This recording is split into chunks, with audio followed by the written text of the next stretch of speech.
तुफान पाऊस झालाय। या पावसाचा शेतीला फटका बसण्याची शक्यता आहे। तुफान पावसामुळे नागरिकांची चांगलीच तारांबळ उडाली आहे। तर बैलगाडा घाटात सुद्धा पावसाचं पाणी साचलंय, त्यामुळे आता कुरुळीतली बैलगाडा शर्यत सुद्धा रद्द झाली आहे। आपण पाहू शकतो या दृश्यांच्या माध्यमातून हे बैलगाडा घाटामध्ये पूर्णतः पाणी साचलंय आणि त्यामुळे ही बैलगाडा शर्यत रद्द करण्यात आली आहे। राजगुरुनगरमधली ही दृश्य आहेत। राजगुरुनगरमध्ये हा तुफान पाऊस झालाय। दरम्यान आपण पाहतोय महाराष्ट्रात अवकाळी पावसाचा हे धुमशान सुरूच आहे। हवामान विभागाने पुढील 3 दिवसांसाठी आता येलो अलर्ट जारी केलाय। 20 मे पर्यंत अवकाळी पावसाचं संकट हे कायम राहणार असल्याचा अंदाज आहे।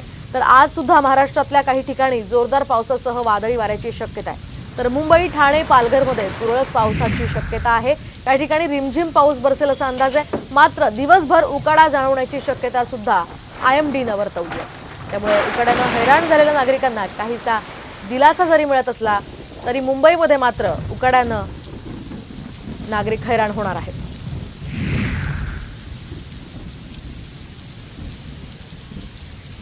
दरम्यान मावळमध्ये सुद्धा मेघगर्जनेसह पाऊस झालाय। पावसानं मावळात पुणे मुंबई एक्सप्रेसवेवर लोणावळा बोरघाटात जागोजागी नैसर्गिक धबधबे प्रवाहित झाले।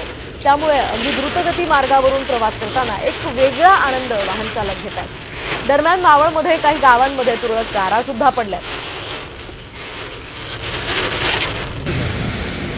आपण पाहू शकतो या दृश्यांच्या माध्यमातून अनेक ठिकाणी हे धबधबे प्रवाहित झाले।